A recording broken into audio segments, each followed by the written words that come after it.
Welcome everyone. If I have not met you yet, my name is Katie Giddings and I am here to facilitate your experience today with the official plan review.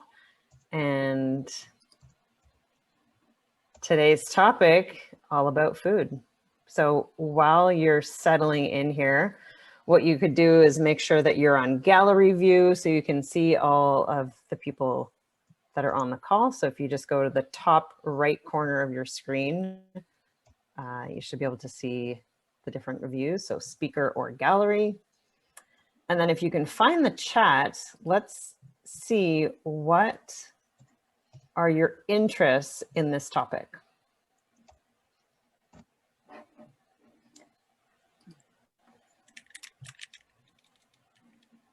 So food security, local food systems, food sovereignty. Trevor's looking for ideas about what he should plant. New developers using some green space for some communal garden space. Love that idea. Equitable access to locally produced healthy food can contribute positively to population and individual health.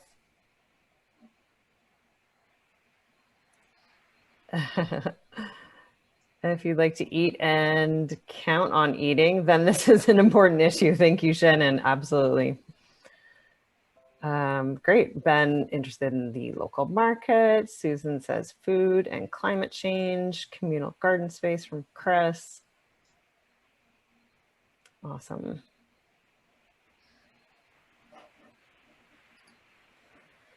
So anything else that draws you to this topic today, go ahead and write that in the chat. And do we have...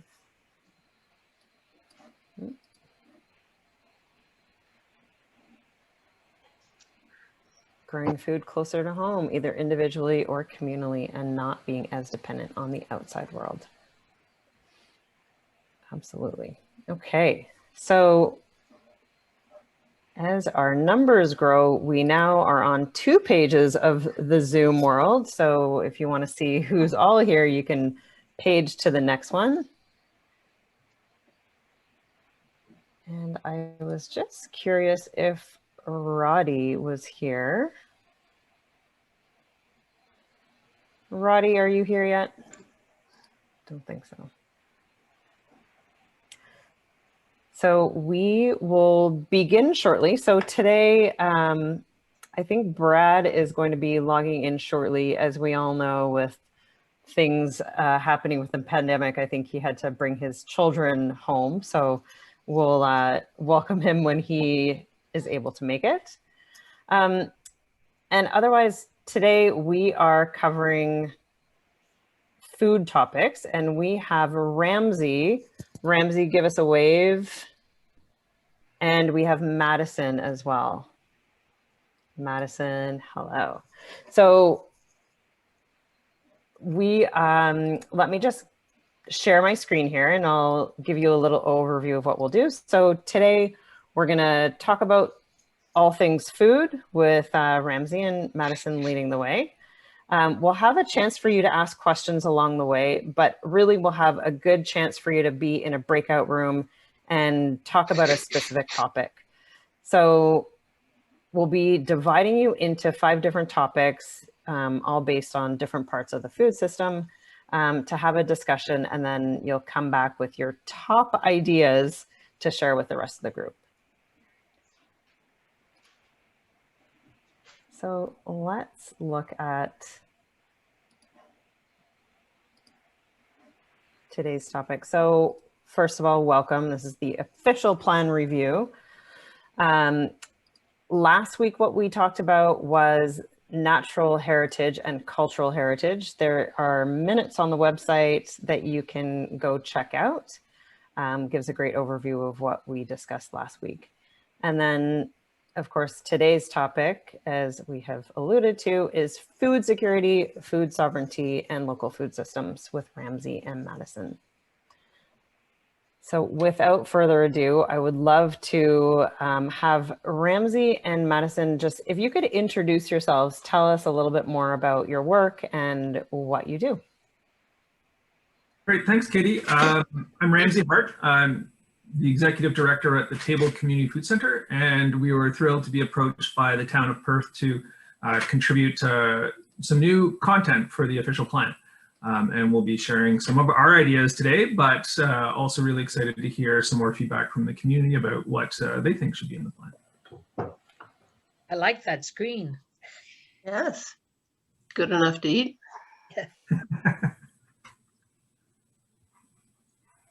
Do you want me to keep rolling? Or Madison, do you want to introduce yourself quickly? Yeah, sure, quickly, I guess. And then once you get going, we'll just keep going.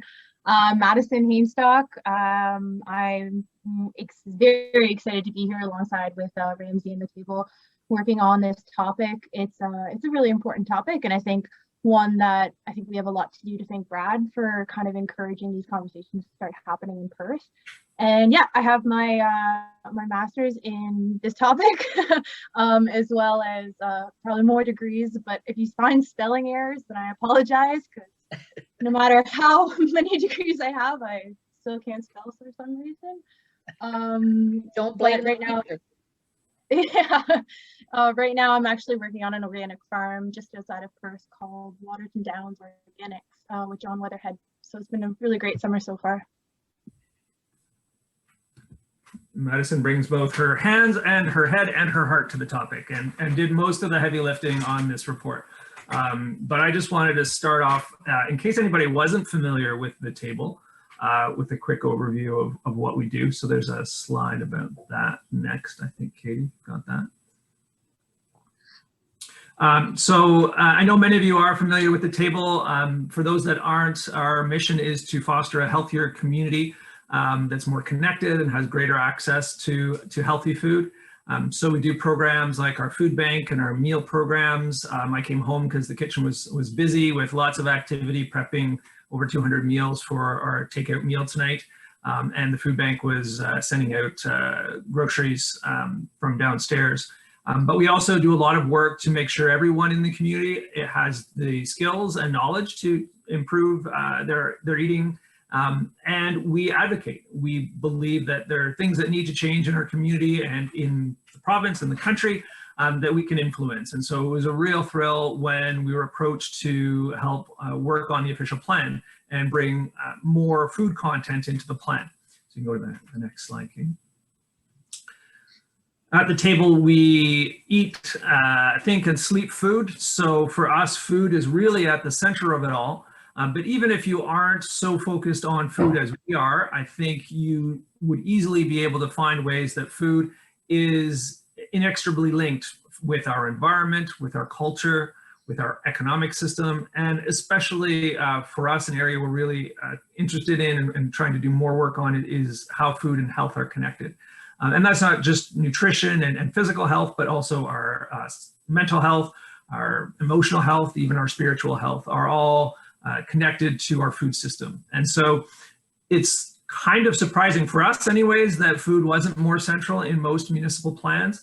And it's exciting to see Perth being a leader and really taking a bold step forward where other municipalities have taken some steps forward for sure. And our research into this indicates that a lot of different municipalities have dabbled in different areas, but to really integrate food into a municipal official plan is a pretty progressive move that really sets Perth out as a leader in this area. And so we're really thrilled to be playing a role in that. Go on to the next slide. So we were asked by the town to provide some input into how the plan could address food security and improvements to the local food system. So just to make sure we're all on the same page about what we're talking about, food security is all about making sure that everyone, so it's a question of equity, has access to food, and that food is safe and healthy for them, and that it's appropriate for their needs, whether that be cultural or from a dietary perspective, from a sort of more physical health dietary perspective. And then when we started thinking about the local food system, local can mean many different things. The province sometimes use a definition that if it's local, it's from Ontario. But for us, food from Windsor isn't necessarily local. So we really wanted to focus in what can be done right here in Perth, what can be done with our neighboring municipalities in Lanark County and Leeds Grenville. And then to a certain degree, thinking of our local food system also often including Eastern Ontario and maybe even Western Quebec. But that's sort of where we're thinking sort of as local as possible and then expanding outwards. We were also encouraged by folks that we did some initial consultations with to think about food sovereignty. And food sovereignty adds a lens of influence and control that's kind of missing from most definitions of food security. So food sovereignty is about thinking about the right to food and the right not just to have access to food, but also to make decisions around what's being grown and how it's being grown and who gets to benefit from the food system, and moving away to a bit more people-centered food system where people are the priority and making sure folks have access and influence over our food system. So we're not just passive consumers of food anymore. One thing we wanted to really make clear as well in this sort of introduction is the issue of food insecurity, which is sometimes a bit of a tricky mental game to play, in that food insecurity isn't necessarily just the flip side of food security. But food insecurity, when we talk about that, is a very specific set of conditions which prevent people from being able to afford access to healthy food. In some circumstances, it may be a question of not being able to physically have access to food. But in our situation in Perth, I guess with the exception of transportation, some people may be having difficulty accessing getting to a grocery store. There is an abundance of food within relatively close proximity to everyone in Perth. And so the question really is about affordability and whether people can access food because of their incomes. And income isn't something we're necessarily able to address in the work that we're doing through the official plan. It may be able to be addressed partly through things like affordable housing, though. And we also would like to encourage Perth to continue advocating, as it has in the past, for experiments and moving forward with implementing ideas like guaranteed annual income or social assistance reform that could actually address the questions of income. So the proposals we're making are things which will make more local food more available, which will boost our local food system, which will give more opportunities for people to be involved in growing their own food. But we want to be honest and upfront that we don't see these options as really addressing the issue of food insecurity, which we see as being really driven by income. So with that, that's sort of my preamble and opener. I want to thank the town for the opportunity to be involved and for really taking a progressive stance in integrating food more into the official plan. We had some great input from folks initially. We reached out to a variety of stakeholders in the food scene, and I want to thank them, and we'll make sure we recognize those folks in our final version of our report. And also a big thanks to Madison, who really went above and beyond and went down many a rabbit hole in doing the research for this paper. And really what you can find online, if you haven't seen the whole report, is online. This is just going to be a summary of it. It is thanks to the hard work of Madison. So without further ado, I'll turn it over to her to walk through our recommendations. Great, Ramsey. Thank you for that introduction and for making me blush on the computer. And so I'm going to lean a lot on Katie throughout this presentation. If you have any questions, please maybe write in the chat, and hopefully Katie can integrate those throughout. As Ramsey mentioned, and probably sorry, Brad, I know you asked for a 10-page report, and I think I gave you a 30-something page report. This presentation is only going to be a very small selection of those recommendations, really targeted towards the official plan. So really great, a lot of helpful input in that regard. So yeah, if you have any questions, please stop us along the way, and I'd be more than happy to try and answer them, or to lean on Brad to answer any of the questions that you have. And yeah, so again, I'm going to echo what Ramsey just mentioned. We really appreciate the opportunity from Brad and the municipality to reaching out to us and kind of instigating this conversation about the relationship between food, and municipal land use planning, because it's one that at least I haven't had much time to concentrate on in terms of official plans. And for me, it was a really huge learning opportunity and kind of a really great opportunity to expand my own brain in terms of what is possible in these documents. So having these conversations has definitely been expanding throughout the last 10 years. A lot more municipalities are jumping on board. But again, it really does take someone within the town to kind of instigate these conversations and to champion them. So yeah, I really appreciate that, Brad. And so I have been spending the last couple months, just so you know really how this information has come about. I've been doing a lot of reading. Again, this topic was fairly new to me, so I spent a lot of time looking at literature about urban planning. As Ramsey mentioned, we spoke to some community members about some of the assets, the barriers that Perth currently has and that we can kind of leverage. And looking at other city documents like the Climate Change Action Plan, the Infrastructure Master Plan, and current official plan. So today I'll be sharing some of the recommendations and a lot of what we've learned and a couple case studies throughout, just so you know that we're not just kind of coming up with these ideas out of nowhere. There are a lot of municipalities that have come up with a ton of really great initiatives and have integrated a lot into their official plans. And yeah, so I've also spent a lot of time kind of understanding the hierarchy of official planning. So just to briefly kind of touch upon this, what we're recommending here today has a bit of a hierarchy going upwards in terms of the layout of what should kind of I guess kind of a template of what the official plans should be including. So the first one's a provincial policy statement, and that was actually redone in 2020 and has really some really great language integrated into it now. And I think Rodney mentioned it in the cultural heritage presentation, is that they've really started to look more at concepts like climate change and the protection of prime agricultural land, especially in Ontario with the expansion of urban settlements. And then the Lanark County Community Sustainability Official Plan is kind of, as our upper tier municipality, we have to kind of fit with that landscape as well. And that one actually was quite visionary in nature in relationship to this topic, and it was done quite a while ago, but there is a lot of precedent set in that document about how to integrate food and local food and food security. And so that document was really actually great to see, because I think the official plan that we're working towards now can really leverage, or not, but can branch off from a lot of those ideas. And what we're trying to do within that is make a lot of recommendations that are specific to the context of Perth. And so again, maybe taking it one step further than what the municipality was hoping for. But we've also put in some recommendations about zoning bylaw amendments.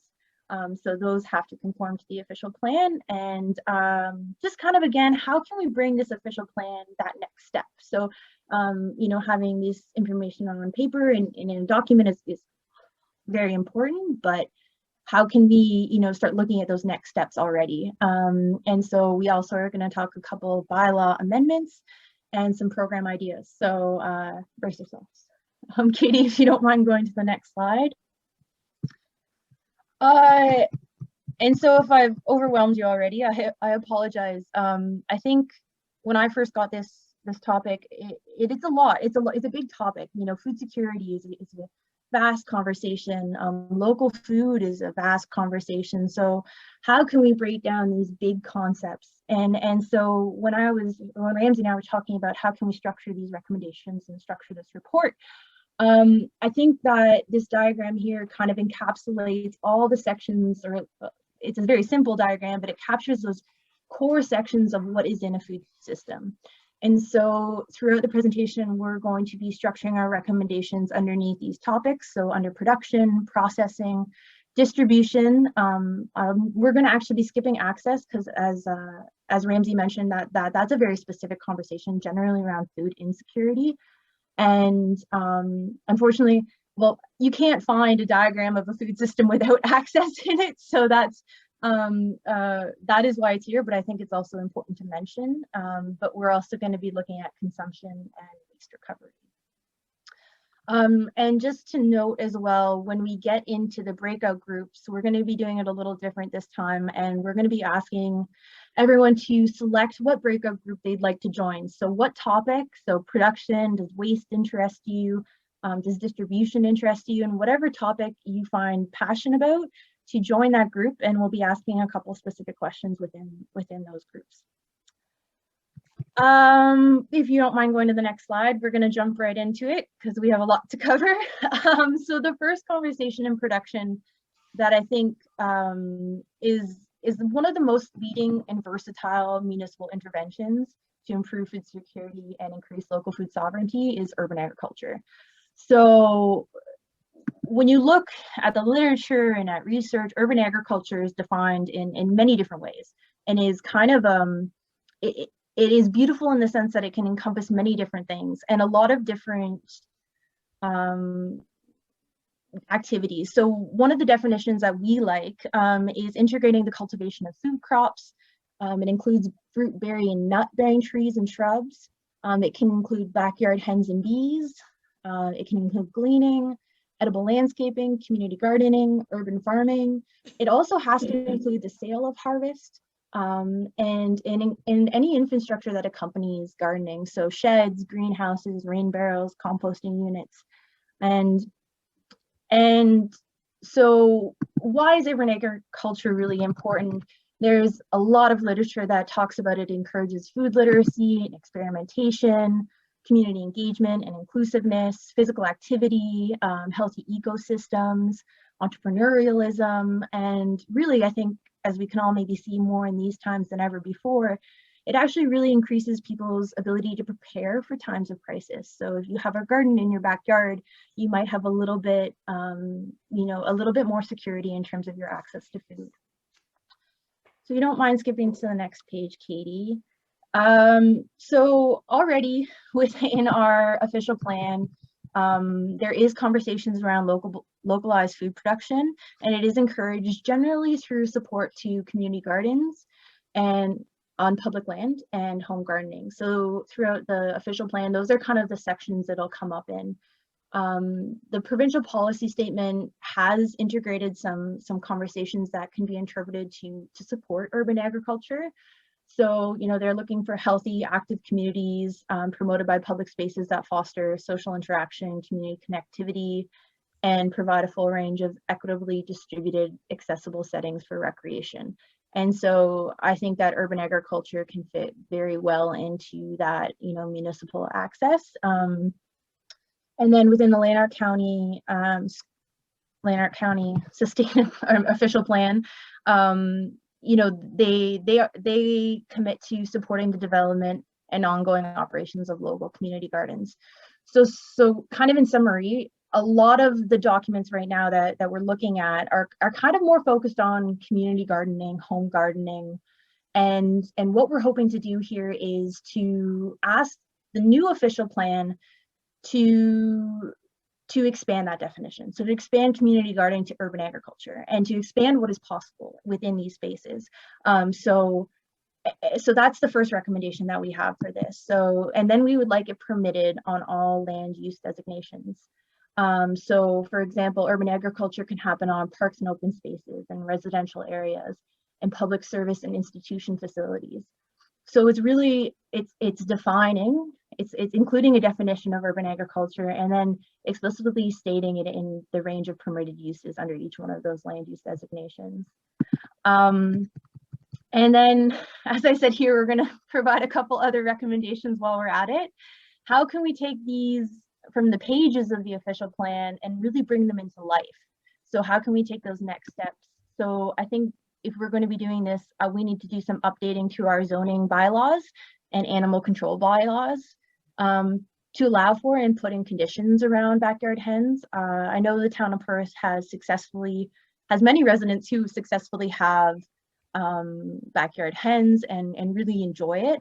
And I think the state we're in right now is a bit of a gray zone in terms of whether or not that's actually allowed, not allowed. And so I think the official plan and these subsequent bylaws can really clarify that, but then also put in the right conditions and protections, and also supports for those who have to enforce these bylaws. We'd also like to see some updates to the property maintenance and occupancy standard bylaws, specifically around integrating allowances for food production. Some of the concerns that have happened up in other case studies around front yard gardening, for example, have been, conceptions of non-compliance. So then, to offer those who are growing food in their front lawns protection from these perceptions that they're not complying to bylaws. So explicitly stating it will give individuals that kind of protection.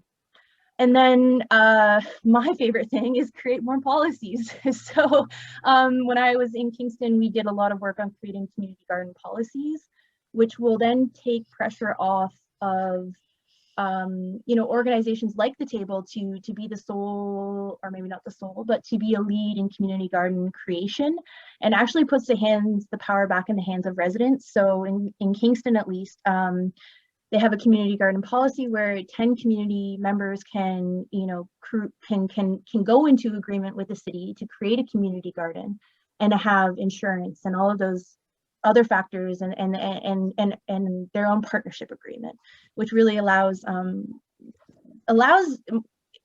it flourishes because it's just people who are interested and motivated. And yeah, so we'd like to see those things happen. If you don't mind skipping to the next slide. So another area, these are all going to be under production for now. So the concept of, how is food produced? I think another area upon which that we could integrate production of food into our official plans more is allowing community farming. So that's kind of, again, another scaled up version of urban agriculture, but it includes a bit more infrastructure sometimes. And we could do that on land designated parks and open spaces. So in the photo here to your right, there's a photo of town-owned land. And if you look at the bottom right-hand corner, there's land kind of known as Daru Farms. Thank you for circling that, Katie. And land just at the very top left hand of your corner in the blue, which is municipally owned land, currently, I think, held for future potential park space or school facilities. And what we're kind of stating here is that there's potential. Well, let me back up here. We would like to, I guess, land use designation could be added to the list of permitted uses on parks and open space. That's kind of the recommendation. And why that's important. So the province of Ontario has the greatest concentration of prime agricultural land, and we have amazing weather, which means that we can grow a vast range of food within this province. Problematically, within the province, there's only 1.2% of the population that are farmers. And then when you start looking beyond animal farming, that number just decreases. So the number of vegetable farmers is on the decline, sadly, across the province. And actually, the system upon which we were, like the food system in Ontario, currently relies on imports, and the food that is grown in Ontario is primarily exported. So it's an interesting thing where there are lots of people growing food potentially in Ontario, but a lot of that isn't actually staying within our communities. There has been a really great trend of young farmers who are starting to re-enter agriculture. But one of the biggest barriers to that is access to land. So how can a young farmer access the capital, access the land to actually to start farming? And then if you look at, your neighbor down the street, how maybe who's in an apartment, how can they get access to land to grow on a scale that can actually support someone actually? And so it's an access to land, and then also combined with that is training and infrastructure. So the assets that Perth has in these conversations is access to land. We have Algonquin's community agricultural program. We have a community of excellent farmers. And I think there is the ability to replicate some of the projects that are happening right now across the province. So under the provincial policy statement, there are direct statements that are looking towards municipalities towards supporting long-term economic prosperity of the agricultural system and providing opportunities to support local food and improving the agri-food network. So this really ties in very well, and especially with the Lanark County as well. If you look throughout their themes, theme 10 encourages efforts to educate youth about food and pertaining and providing agricultural training. Theme 17.2 talks about supporting efforts to provide access to nutritious, affordable food. So community farm could range from neighborhoods, individuals having access to a larger plot of land to be able to actually grow, to agricultural internship programs.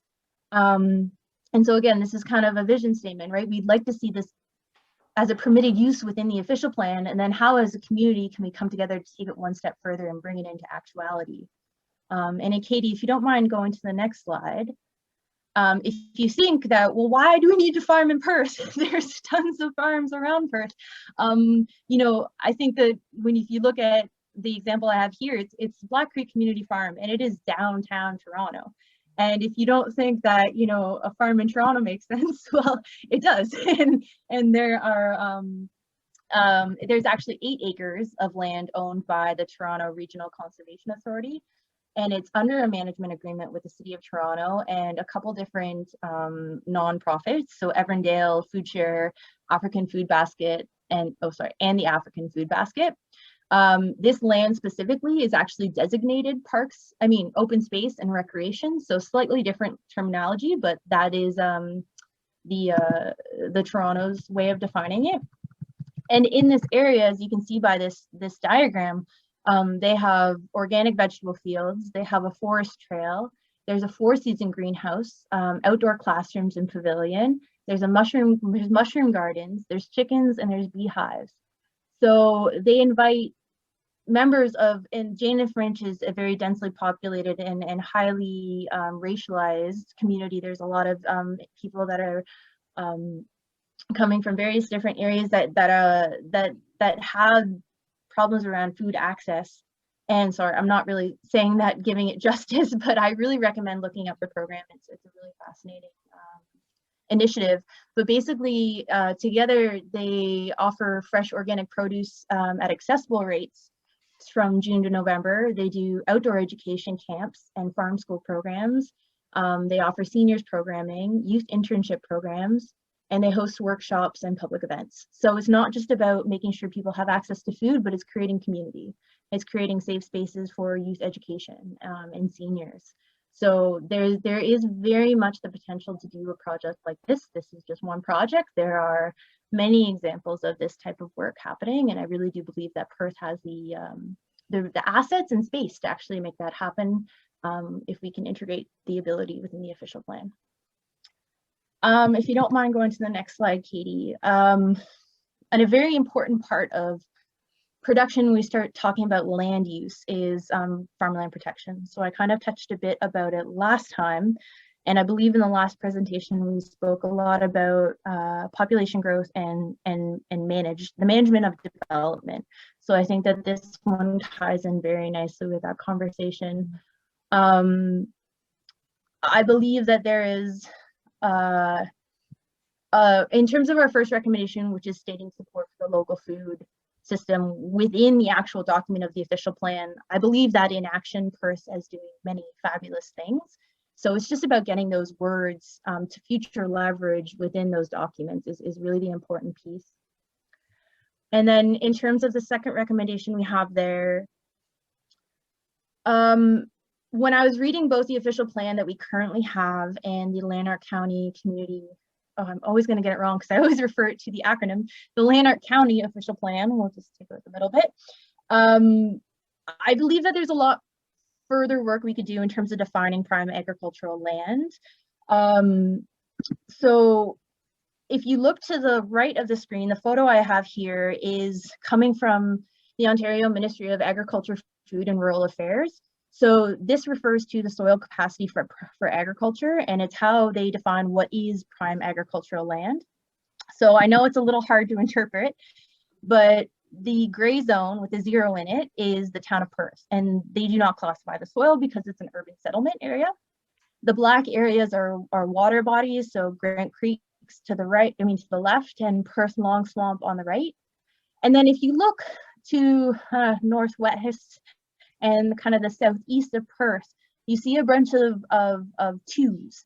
And I'm very simplifying this, but prime agricultural land is ranked from 1 to 5. So 1 to 5 are considered prime agricultural. It's a scale. So 1 is the best, to 5 needs some work to grow, but can grow crops or pasture. And this isn't currently recognized within the official plan, and so I believe there is a bit of work to do in terms of how we define prime agricultural land within the official plan moving forward. Specifically, if we want to protect that land for agriculture past 2038 with the current land annexations that we just completed. So and that kind of goes into the third recommendation we have here. So the current housing density within the official plan is 60 to 65% of low density housing. So that's looking at the majority of housing being low density. And if you look at the newly annexed lands and how they've been zoned, they're zoned residential, but they also are zoned R1 density, which means that they are zoned for subdivisions. So if we're talking about how can we protect farmland past or into the next 20 years, I think we need to start looking at our housing densities now. So we should be looking at intensification, infill, and re-envisioning, what the density is that the town of Perth wants to achieve, so we can protect the farmland around Perth into the future. And if you look at the provincial policy statement, specifically the 2020 provincial policy statement, there's a lot of really poignant statements in that document about intensification as opposed to urban expansion. And then the fourth recommendation there kind of branches off of that, is that we could potentially reconsider some of the residential development requirements within the official plan, such as like building height, to encourage, again, intensification and housing mix within existing neighborhoods. I recognize that the town of Perth has a very beautiful feel to it, but I do also believe that there are ways to integrate increased intensification that could then, again, reduce the pressure on future urban boundary expansion. And I apologize for talking fast. There is a lot to get through. We're still in production. So again, under production, I don't think we could talk about food without talking about water. So I think that a big part of the official plan already does a really great job discussing protection of wetlands, protection of our aquifers underneath Perth, and as well as the current work being done with the Rideau Valley Conservation Authority to make sure that we're protecting our water. So we really want to see that continue within the new official plan, and it's really enshrined within the provincial policy statement and the Lanark County official plan. We do want to say, though, we should also be adhering to it. So we should not just be kind of including it in the official plan, but we should really be adhering to what we are including. So just being careful about any development requests for zoning amendments or ministerial zoning orders in environmentally protected areas to make sure that we adhere to those statements. And then I think the second recommendation we have there is I'm not a gray water recycling expert, but I do believe there are a lot of opportunities for the town of Perth to investigate what could be done in terms of gray water recycling in the town of Perth, or at least include the statement that it is something that the town of Perth is interested in pursuing in the future, and integrate that into the official plan. Especially in light of climate change, when we're starting to see extreme weather patterns, so droughts and storms kind of combined. So how can we find a middle ground? And again, the provincial policy statement is making very clear the directions on preparing for climate change.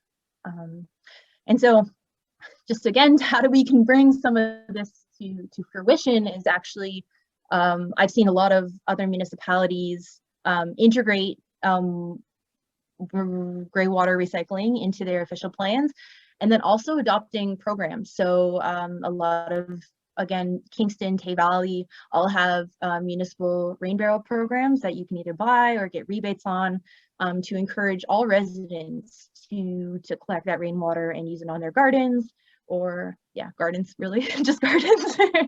And then Katie, if you don't mind going to the next slide. And I apologize to anyone. I have thought many times about where this slide should go, and I think more and more it should go at the very beginning. I think a fundamental concept around food production is protecting traditional food ecosystems. So the town of Perth is doing a really great job already in their official plans, talking about protection of natural heritage features, so protection of wetlands, woodlands, and fish spawning sites. So we'd really like to see that continue within the next document. And I think Brad is really, again, kind of leading the charge on working with the Indigenous groups around this public consultation. And one of the recommendations we would like to see is there's a lot of conversation within natural heritage features about their critical ecological functions, but I truly believe that they also need to acknowledge that the Indigenous peoples' treaties' rights to access and protection of these traditional food sources is really important to acknowledge and include in our official document. So, and these, to be honest, again, where I struggle fitting this in is I don't believe this is my conversation to also define. So I do believe that there is work that we can continue doing of having this conversation at the municipal level, and in terms of how to define what they are and how to exercise these rights and how to protect them into the future. And again, that's I don't believe it's as highlighted, to be honest, in the Lanark County official plan, but it is definitely recognized within the provincial policy statement. The ongoing work in terms of Indigenous free rights that we need to uphold. If you don't mind going to the next slide, Katie. So the next slide is the beginning of the second part. So it is, we're now entering into processing. Oh, thank you. Thank you. Yeah, I was like, second part. So just to come back to this, we spent a lot of time, and don't worry, that was the heaviest section, was production. So we have just completed talking about production, and I want to have a space to answer any questions. And I see one question has come up in the chat already. Are there any examples of towns working with Indigenous groups, and what have been the outcomes? Do you have any information? Did you look at anything about that, Madison? Hi, Gary. Thanks for the question. I don't have any examples that I can speak to off of the at my fingertips about Indigenous works, specifically in relation to official planning. On this topic, I believe that there is work being done maybe outside of official plan conversations. That is a great note, though, and I will make sure to write it down and see if there's anything I can really include in the report, so Brad has some leverage there as well. I don't know if Brad, you wanted to speak to this. I know we have some Indigenous groups coming, and someone's going to speak to us about Indigenous issues and the official plan coming up, right, Brad? That's correct. Thank you for spoiling my later news. Yes, our next official plan meeting next month will be about First Nations consultation and collaboration. So we'll find out more then. Awesome. Little preview. And another question from Roddy here.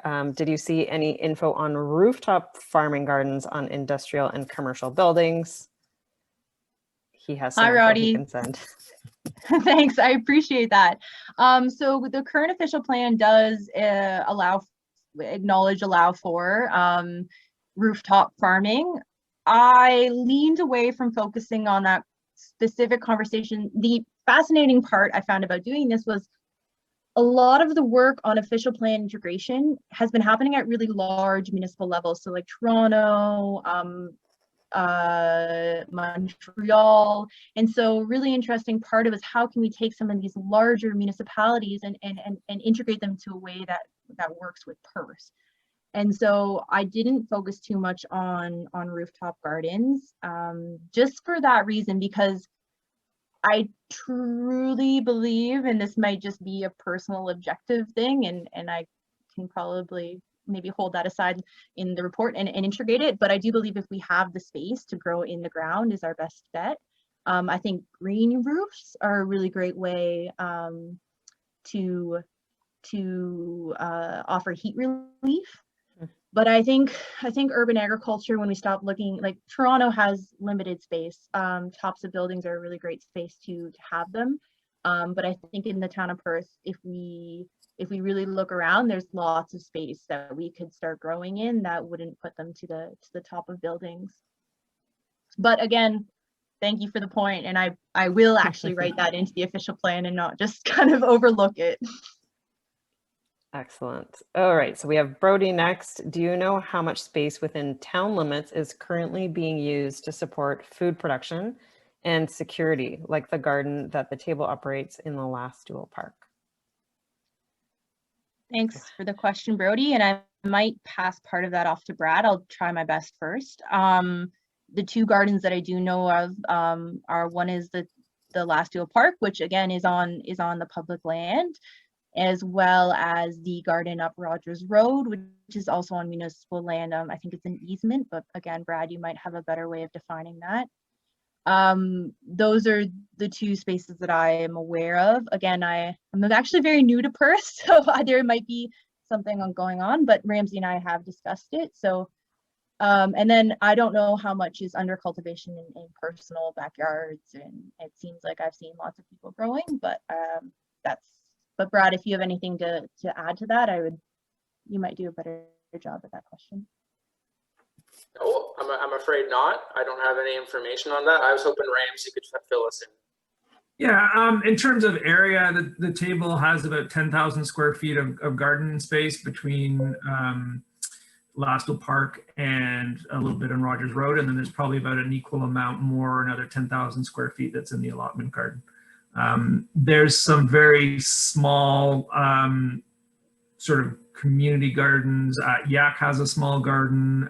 There's another group at the Brown Shoe that has some small raised beds, and the schools have sort of struggled to maintain some gardens, but they haven't really flourished to date yet. So the allotment garden on Rogers Road and the Tables Garden in Lastel Park are really the most significant and only really substantial community gardens.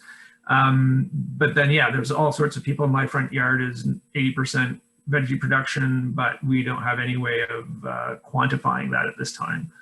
Would be an interesting project to try and do that, but nobody has done that so far. Maybe a summer student could work on that at some point if we wanted to prioritize that, but we don't have any of that data yet. Maybe you want to answer the next question too, Ramsey, from Gail. Has there been any outreach to existing local restaurants? Cothi Labs is growing vegetables on their patio. Does that fall in the same category as what you just mentioned? We did a bit of outreach to some local restaurants. Didn't hear a lot back, but it's certainly a really important thing to consider. And some of our recommendations we'll get into are around developing more of a local culinary flavor, if you will, around local food. And it won't steal Madison's thunder on that, but that's certainly within the report is ways to promote more culinary tourism and more use of local foods. I think great to see restaurants, probably growing some herbs or a few salad greens during the summer months. It's probably not going to be a huge part of their total food needs, though.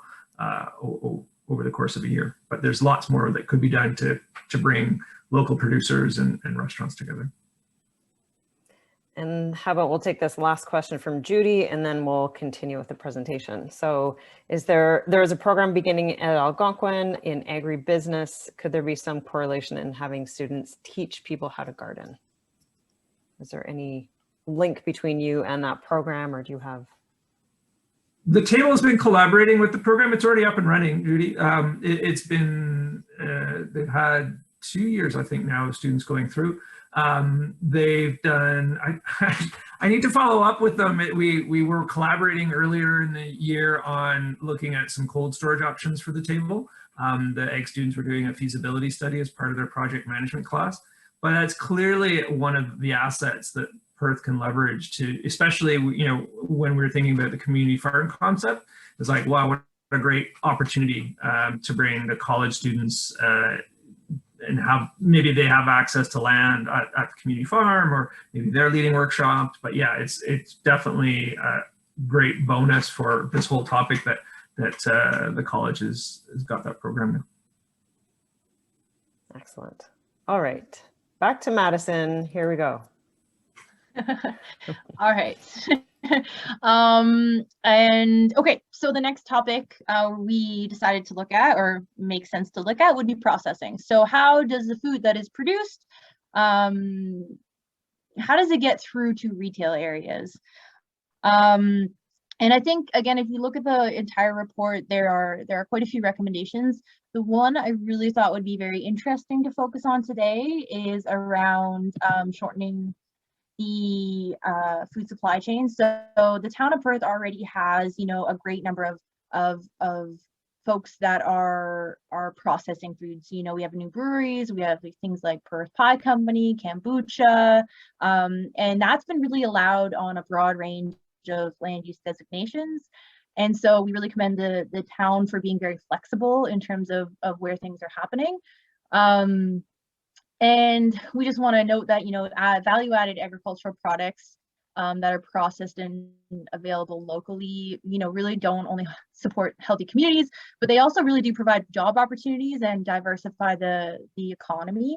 And I think that continued direction that the Perth is taking, I think will just continue to attract very innovative food entrepreneurs. So keep that going. And the provincial policy statement also supports the diversification of the economic base through value-added agricultural products.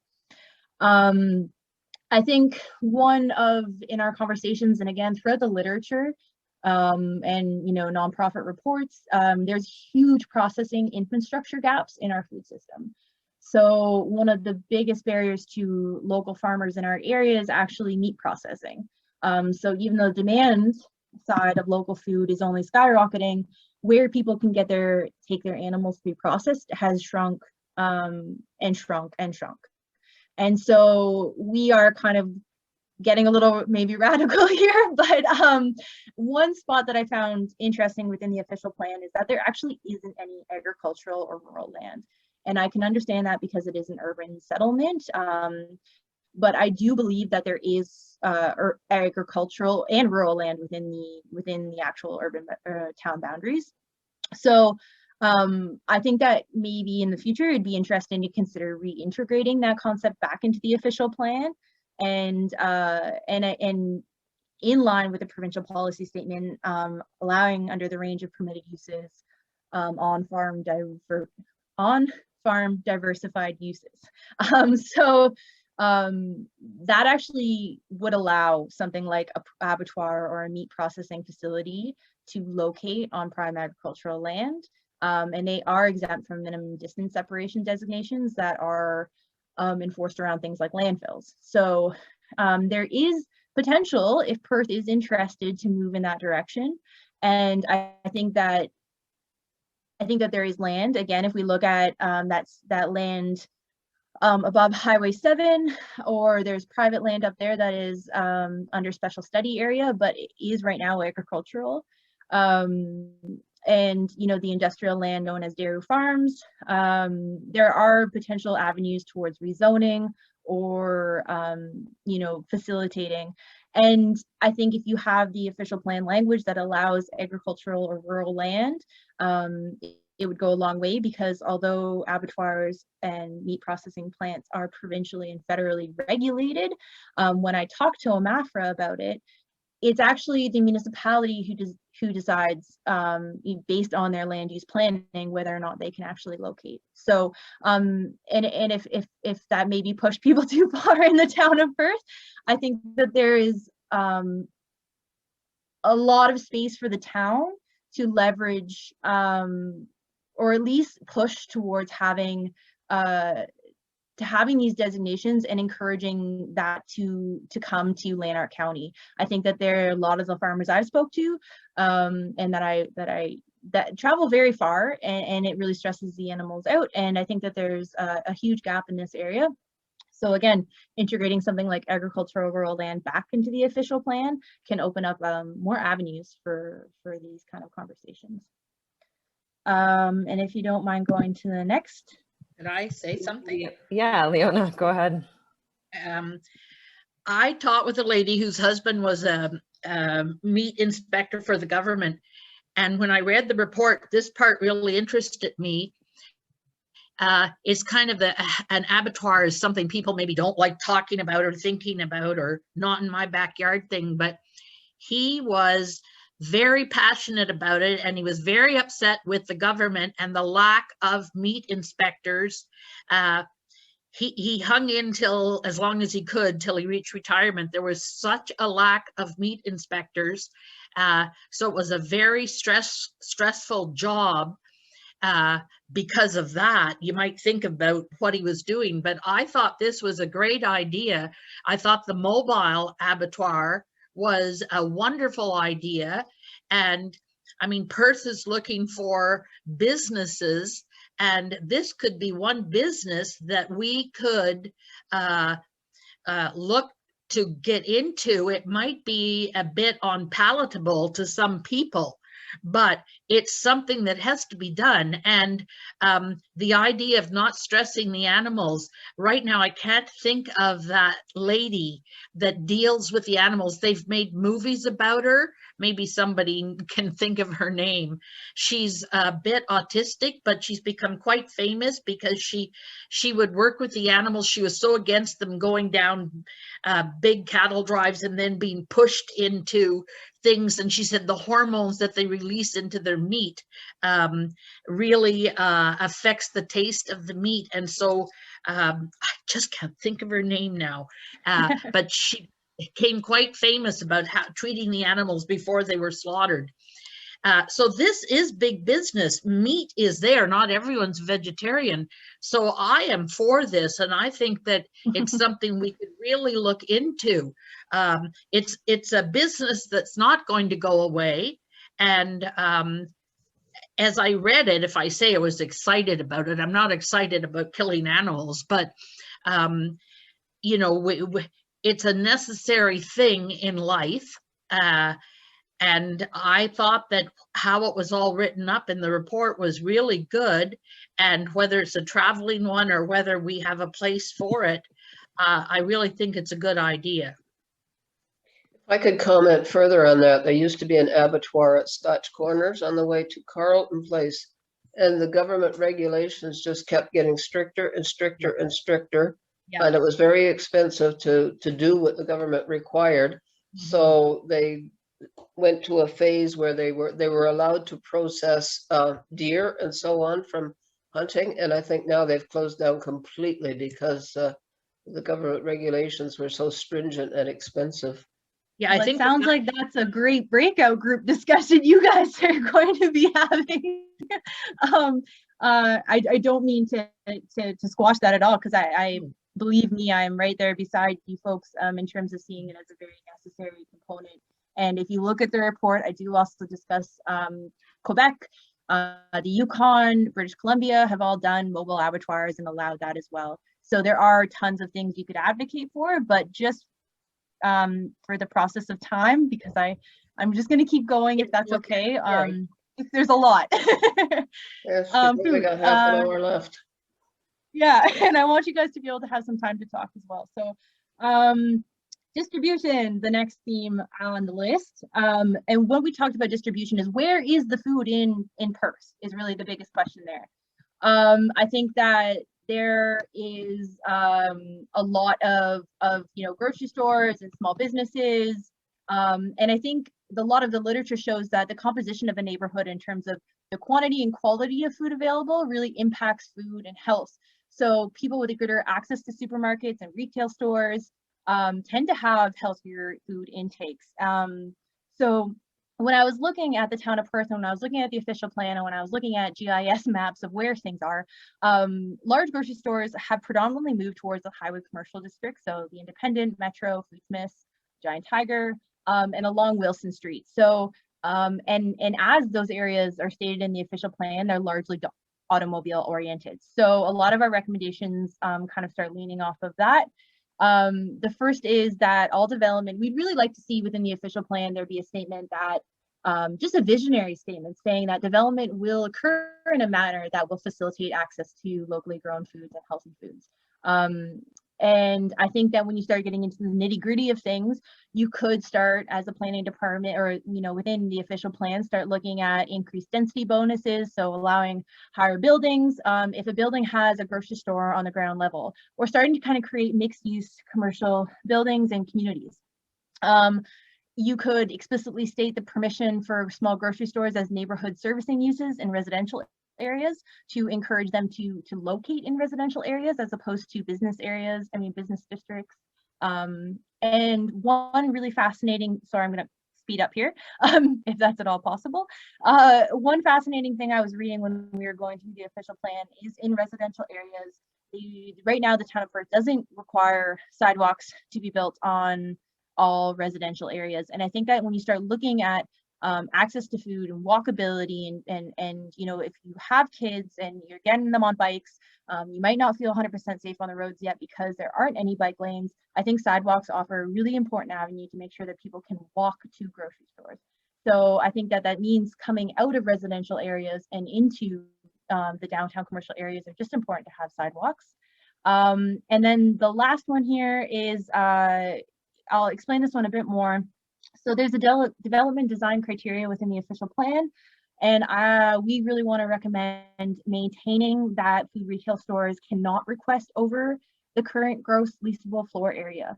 So that is meaning, and I think that will act as a barrier specifically to large grocery chains like Costco, potentially Walmart's, and because those areas will draw away from the downtown business core of food. A lot of small grocery stores won't be able to compete, and I think maintaining that the floor area will not allow that to take place. And I think that that's really important for the viability, not only of your downtown business areas, but also all of those individuals that are selling food downtown. And the provincial policy statement and the Lanark County has a ton of information talking about how can we make mixed residential commercial spaces to promote walkability, and I'm just expanding that to access of food and reducing vehicle trips, really, again, in light of climate change. So if you don't mind going to the next slide, Katie. This one I was really excited about is because when we talk about consumption, how can an official plan affect how people eat? And I think that there's a lot of misconceptions about how much the built environment does actually influence consumption. So right now, a lot of the literature around urban planning is talking about how communities, how the profusion of accessible fast food restaurants and convenience stores around schools, specifically around their intensive marketing practices, can actually contribute to unhealthy eating habits and use. So Quebec actually did a research study in 2016 and found that the presence of fast food restaurants and convenience stores around schools significantly increased the proportion of students who consume junk food for lunch. That's their exact statement. So actually with these things within 750 meters, increased the percentage of junk food consumed by 50% by students. So in 2010, the municipality of Lavaltrie, not French, so sorry, my apologies, passed a resolution in 2010, actually even before the study happened, to prohibit the establishment of fast food restaurants within 500 meter radius around schools. and I'm not going to get too much into how the provincial policy statement and those contribute to it, but I do want to state that there are spaces for these kind of concepts within the Perth official policy statement. So under the public service and institution facilities, moving forward, I understand that we can't do much about what's already in place, but in the report, you'll see that there are action recommendations on how to improve these areas, or improve like convenience stores. There's lots of partnerships can happen with public health. But within the next official plan, I think that we can do a lot to ensure that any future schools, so you know how we discussed in the previous presentation about potential school development above Highway 7 in that land currently held by the municipality. I think that we could create within the official plan specific distances to fast food and convenience stores to make sure that they aren't located. And that actually builds off an existing bylaw, a zoning bylaw within Perth that already states that drive-through restaurants are not permitted within 100 to 150 meters of an elementary school building property. So really it's just making these two speak to each other, but also increasing potentially that radius and increasing not just elementary schools, but secondary schools. And if you don't mind going to the next slide, Katie, I think this is our last one, which puts me over time. But so I think if you're talking about any food system, nutrient recovery needs to be a fundamental part of our consumption or conversation. Perth right now has a green bin program that is really successfully diverting household organics. And right now using them in windrows to create nutrient-rich fertilizer. I don't know how much right now commercial or institutional sectors are participating in this program, but I think that'd be really interesting to see. And right now the composted material is currently being used actually at the landfill for landscaping purposes, but it's not really getting past that. And I think that one of the recommendations that we'd like to see within the official plan is a statement saying that a commitment to reintegrating organic waste back into the food system. So how can we ensure and invest in the necessary infrastructure to make sure that this fertilizer and the very important stuff that is not only contributing to greenhouse gases if it's not composted properly, how can we make sure that this gets back into our food system? Because one of the biggest concerns right now with agriculture is soil health. So there's two big problems is that we're having huge landfills fill up and we're having issues with our soil health. So how can we merge these two together to actually create a better food system and improve, and just improve it. And right now, again, the management bylaw already encourages home composting. And I think that we could also state that within the official plan is a promotion of backyard composting. And I think that there are programs that could be taken that have been taken by many municipalities to actually sell backyard composters or do public education on those things. So I believe that brings me to the end. Thank you for your patience and for catching my rapid speech. And you're right, Mike, I do want to commend that the Perth does have a really great process in place, but we want to see that get back into the food system. And keep that momentum going forward and forward. Anyways, Katie, I will turn it back over to you. Perfect. Thank you so much, Madison. Thank you for such rich information here.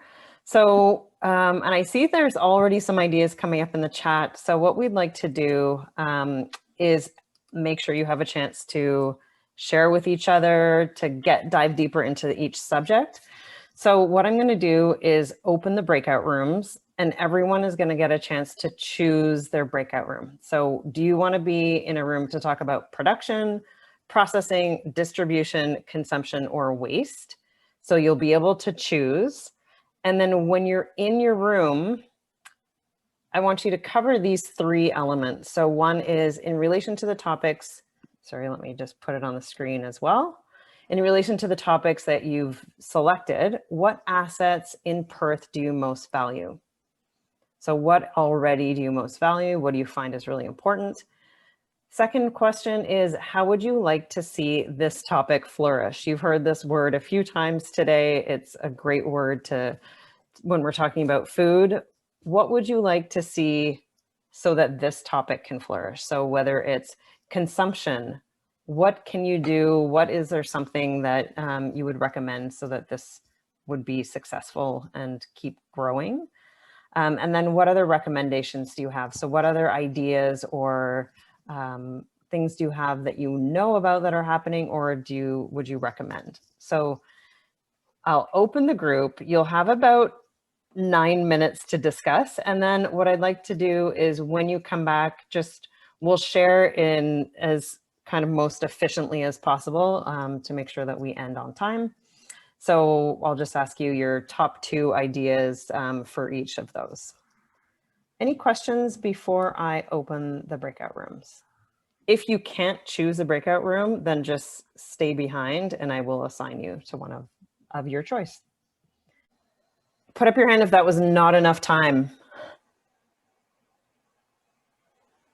Put up your hand if it was still really fun to talk to people.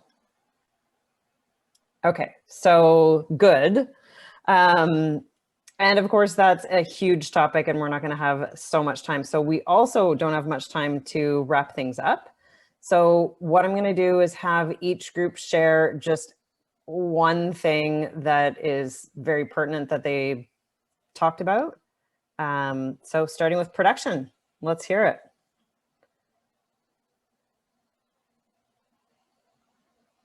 Oh, if there's someone speaking, you're on mute. Is that Judy?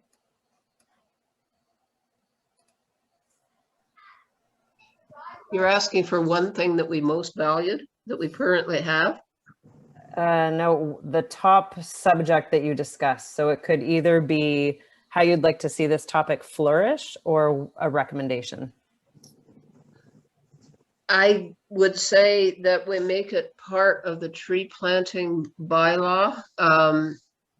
We don't necessarily replace like with like, but could be fruit trees, could be nut trees, it could be shrubs that have berries for birds to feed on. And we all liked all of the green stuff that we have in town.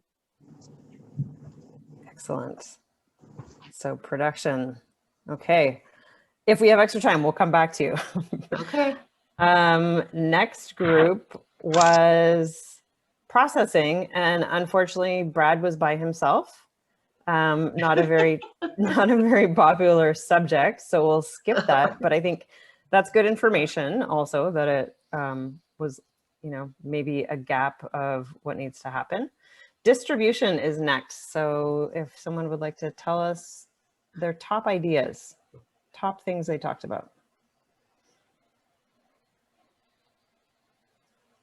Leona, you are on mute. We suggested trying a second day for the market, farmers market, or an alternate day, maybe a Wednesday or something instead of on the Saturday. And we thought about how you have the traveling ice cream truck, maybe a traveling veggie truck, if that would work. And they said, do it with the CSA baskets, line it up or something like that. And I just stuck this in there about having the developers again set aside some parkland that was specifically for gardening when they're giving out the land. Awesome. Thank you, Leona. And thanks for fitting so much in a short amount of time. I appreciate it. So next was consumption, and there weren't any people in that group. We all like to eat. Yeah, you do, right? We all do, but apparently it wasn't a hot topic to discuss. And what goes in must come out. April, sorry, say that again. What goes in must come out. Okay, so are you on waste recovery? Yeah. Is it our turn now? Okay. It is, yes, go ahead. One of the big points was pick up at different locations for waste recovery, like green bins, institutions, apartments, schools, and grocery stores. That was a big thing about that, and better information out to homes about waste recovery and about the costs of things when people throw dirty stuff into the bins, how that is charged to the town. Some of the assets were the green bin system. Our own green bin system in town is great. The landfill's great. composting facility, and organic processing. We need a survey too of why people are not using, say, the green bins. And something else I thought was we have to get the school program. So because I find if you teach the kids, they'll take it home and start nagging their parents. So if we can really get the kids involved, even doing at the farmers market, doing a fun game about recycling with the kids and, you know, get the parents involved. So we had a great discussion. Our group could have gone on for another bit. I'm sure. Yeah. You have to save it for picnic conversations when you're consuming. Now I know that wasn't a lot of time to share. We have 4 minutes left and we have maybe 3 minutes more if you would like to share other ideas that weren't discussed so far. I think Brad's lonely. We really like the, Madison talked about how the 3M in Albany, for example, have excess heat as part of their production process. And they have certainly lots of land surrounding their facility of putting greenhouses there. Yeah, good idea. What else? I'd like to know what Brad's ideas are for processing. Well, processing is tricky. I call it a chicken and egg situation, is that you need a certain number of local farmers producing surplus product so that there can be processors in place to make pesto, to make ketchup and what have you. So it becomes a public-private partnership. It becomes important for, you know, economic drivers, or to come up with mechanisms. You know, the best people to talk to is Artisan Kombucha, Top Shelf Distillery, the breweries, to say, how can we provide more processors in this town to either bring in tourism or support more farmers? That's sort of the direction I would see it going. While I have the floor, I'll just say, yeah, this is a great new topic that we can consider for our official plan. It is new, so there's a lot of content that Madison went through and illustrated to you.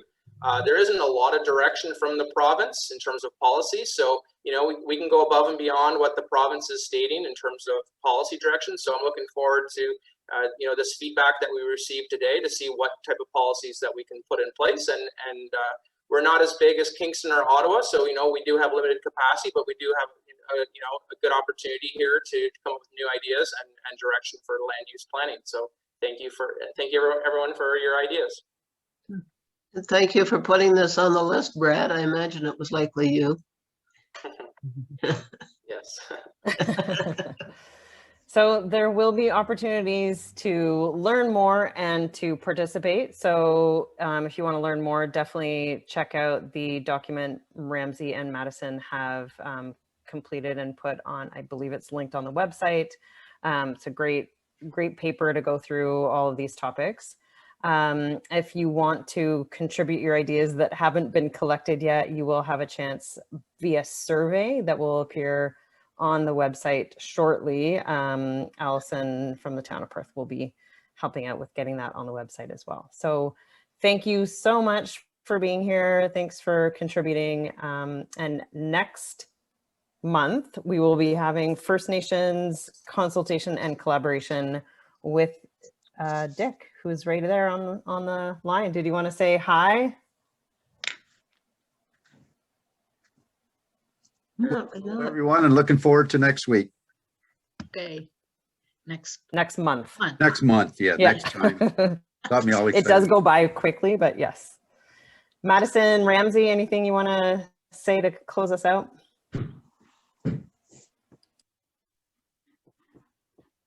Yeah, actually, sorry, Ramsey, I'll jump in before you quickly, and then I'll let you say. One thing that I thought, this is a very interesting practice in terms of land use planning, and I think there are a lot of recommendations that we can be very specific for the official plan. But then I think as I hear everyone talk, and as I thought too, there are a lot of really great ideas that could move beyond just the official planning. So this is just a very, new and preliminary conversation, and I think that continuing to advocate for this topic within strategic plans and within all plans that Perth comes up with in the future is another great way of just continuing this conversation, just beyond land use and really into all facets of the town. So thank you all. It was really great to meet you, Ish. Yeah, I'll just extend my thanks again to the town for the opportunity and to everybody for coming out tonight. We all need to eat, and there are too many people in our communities that don't have good, consistent access to food. And hopefully, our recommendations will assist that somewhat, but also, recognizing the limitations of what we can do without addressing income. But, a more robust food system will only benefit everyone economically, nutritionally, and really make Perth a really dynamic and exciting, even more dynamic and exciting place to live and work. So really appreciate everyone's interesting ideas. We will be revising the paper for a final version and providing it to Brad and council for consideration. And I think to Madison's point, there's a lot more that we can do, not just within the context of the official plan. So the table will continue to play a role in that, but we'd welcome others to sort of help us move this forward. So thanks again. Have a good night. Okay. Good night. Thank you, everyone. You. Good night.